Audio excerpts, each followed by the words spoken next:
state intervenes.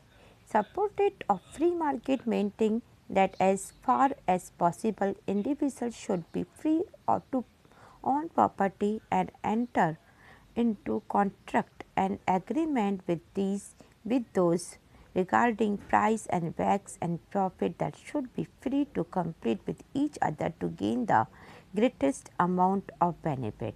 This is a simple description of a free market.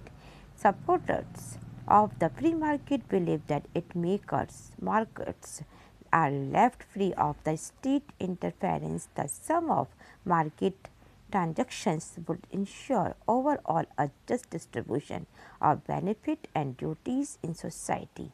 Those with merit and talent would be rewarded accordingly, while the incompetent would get a lesser reward. They would maintaining that whatever be a outcome of market distribution to would be just.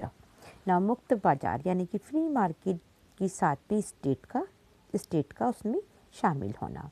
तो free market के जो supporters थे उनका ये मानना था कि जहाँ तक पॉसिबल हो इंडिविजुअल की प्रॉपर्टी को अर्जित करने के लिए हमें उसकी प्राइस, उसकी वैक्स, उसकी प्रॉफिट के बारे में कि दूसरों के साथ उनके क्या रिलेशन है, उनके साथ कितना उनका समझौता है, इसमें शामिल होने के लिए हमें फ्री होना चाहिए। उन्हें अपनी प्रॉफिट की अधिकतम मात्रा हासिल करने हेतु एक दूसरे के साथ में कंपटीशन करने की छूट होनी चाहिए। फ्री मार्केट में ये भी कहा गया है कि जो इसके सपोर्टर्स है वो ये मानते हैं कि अगर मार्केट को स्टेट के हस्तक्षेप से मुक्त कर दिया जाए तो बाजार में जो कारोबार होगा उसकी टोटल कुल मिलाकर समाज में लाभ और उसमें कर्तव्य ड्यूटीज़ का न्यायपूर्ण डिवीज़न भी निश्चित कर दिया जाएगा। इससे उसकी योग्यता यानी उसका टैलेंट, उसकी प्रतिभा से लैस लोगों के लिए अधिक प्रतिफल मिलेगा, उसको अधिक प्रॉफिट होगा। जबकि जो ऐसे लोग जिनके पास कोई प्रॉफिट नहीं है, कोई भी काम नहीं है, तो उनका मान्यता यह है कि मार्केट में जो भी डिवीज़न होगा उसके परिणाम से जो भी हमें जस्टिस मिलेगा वो हमें सही जस्टिस मिलेगा। Now the However, not all free market supported today would support absolutely unregarded market. Many would now be willing to accept certain restrictions. For instance, it could step in to ensure a basic minimum standard of living to all people so that they are able to complete one equal terms, but they might argue that even there the most efficient way of providing people with basic service and might to be allow market in healthcare, education and such service to develop. In other words, private agencies should be increased to private and service while state policies should try to improve empower people to buy those services. It might also be necessary for the state to give special help to the old and the sick who cannot compel it.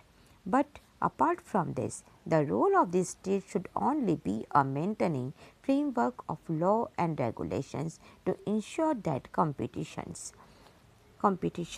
between individuals remain free of concern and other obstacles. They maintain that a free market is the basis of a fair and just society. The market, it is said, does not care about the caste or religion of the person.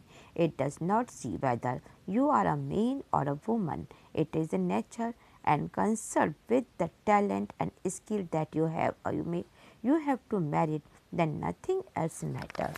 अर्थात अगर हम market के बारे में देखते हैं तो ये कहा जाता है कि ज़्यादा विकल्प हमें मिलने चाहिए। इसमें कोई शक नहीं कि अगर मार्केट के अंदर प्रोडक्टर या जो उपभोक्ता है उसे कितना विकल्प देती है, चाहे हम वैसे ही चावल पसंद करते हैं जो पसंदीदा स्कूल में जा सकते हैं, ये कहते हैं वैसा ही आप खाना पसंद करते हैं जो जैसा आप देखते हैं कि मेरा स्कूल पसंद का है। तो बेशक ये है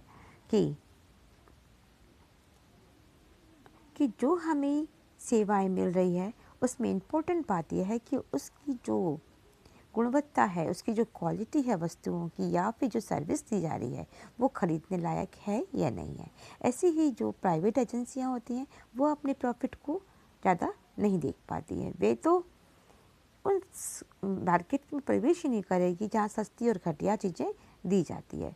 यही कारण है कि जो गांव का एरिया है, जो हमारे ये विलेजेस हैं, यहाँ बहुत ही कम प्राइवेट कंपनी या प्राइवेट स्कूल्स होते हैं और जो कुछ खुले भी हैं वो भी एक बहुत ही लोअर क्वालिटी के होते हैं। ऐसे ही जो हॉस्पिटल्स होते हैं या घर बने होते हैं, ये आप सोच रहे हैं सच है कि इन कंडीशन के अंदर गवर्नमेंट को ही आना पड़ता है। क्यों?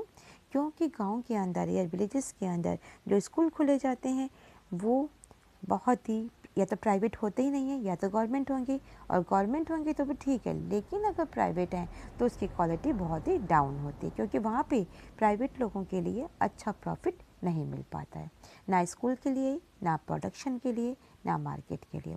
जब गाँव में ये सब कुछ नहीं मिल पाता है तो गवर्नमेंट को आगे बढ़ कर के प्राइवेट की इन गाँव में आना पड़ता है और वहाँ पे अलग अलग ऑर्गेनाइजेशंस खोलने पड़ते हैं, चाहे वो स्कूल हो, चाहे वो हॉस्पिटल्स हो, चाहे जॉब करने के लिए कोई प्राइवेट कंपनी हो या फिर मार्केट हो। ये सब गवर्नमेंट को आकर के वहाँ पर खोलना पड़ता है।